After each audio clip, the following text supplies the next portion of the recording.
Alright, what's up everybody? I hope you all enjoyed reading the book this week. I know I really enjoyed it. It actually has went along quite well with some stuff that me and some of my friends have been talking about recently. So I got me a note card with me today to keep me in line. I know I kind of rambled in my last video, so hopefully we're going to be able to keep it all concise, clear, and stay on topic. And so going into it, the first chapter was called "The Medium is the Message." And when I first read that, I was like, what in the world does that mean? And so about halfway through that first chapter, it all kind of started to click for me. And then we got through the rest of the chapters, and I was like, oh my goodness, like I have fallen subject to this. I have become who this book is warning me not to become.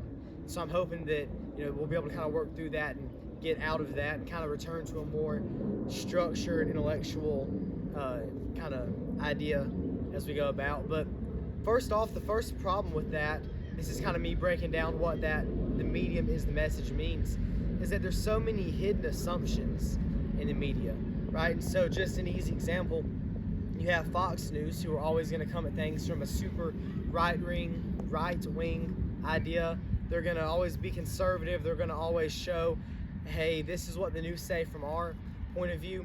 And that's good and all until it's not, because they're going to start slipping their bias in.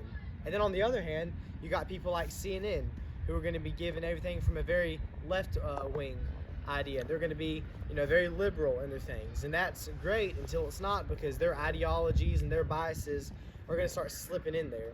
And so whenever we let the medium become our, standard of truth, and we let that become what we base all of our ideas on, we start falling subject to those little biases and ideologies. And before we know it, we're just kind of repeating what those people have told us, and that's not good at all.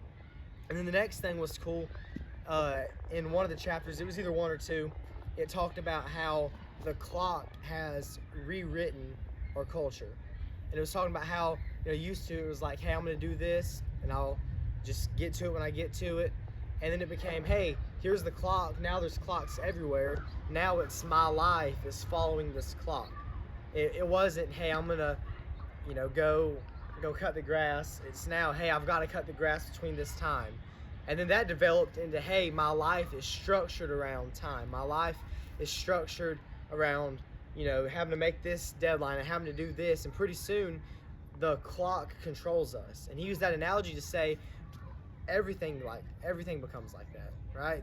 Without it just being the clock, it could be your phone. It could be, Instagram, TikTok, Facebook, whatever that is. That source of information becomes what we structure our lives on. And that becomes, hey, I've got to do this because this person on Facebook did this, and I've got to structure my life after this.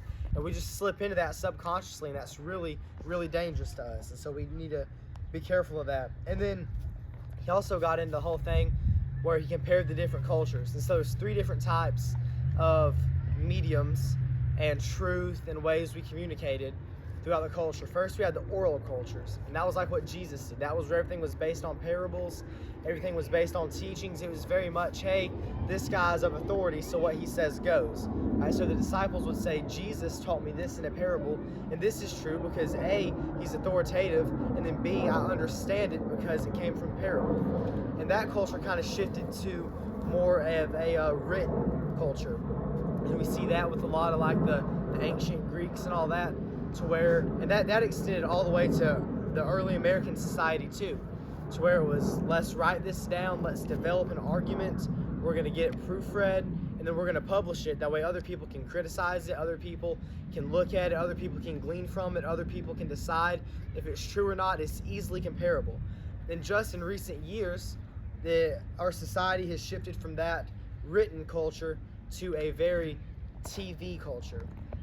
And it's not anymore of, hey, this is the argument, does it logically follow, are the premises true? It shifted from that to a, hey, this popular celebrity now said this is cool, so this has to be true. Or now it's, hey, this looks very colorful, and so all the kids are going to follow it, and then that's going to become the truth standard for these kids. And that's just, it's something we have to be very, very aware from. The media has become our standard of truth. Right? It hasn't become what we say we should follow. It hasn't become what we want to do. The media has become truth for us, and that's very, very, very dangerous. We need to be very careful that us as Christians, us as aspiring intellectuals, us as students, us as hopefully ambassadors for Christ say, hey, the media is not my source of truth. My source of truth is God. My truth is grounded in the Bible.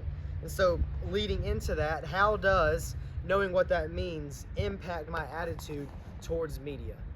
And so I know a lot of people in my generation kind of get tired of hearing older people talk about how bad phones are and how bad media is and how bad social media is and all that good stuff. But I'm kind of starting to get to the point where I say, hey, they might be onto something.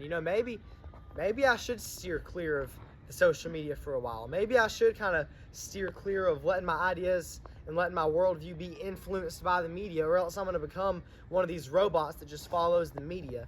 And so I think that reading this book and kind of getting an understanding of what that means is very much like I need to stay away from that. And I think one way is that it's just super prevalent and super observable within our society is just the coming on of what we call brain rot.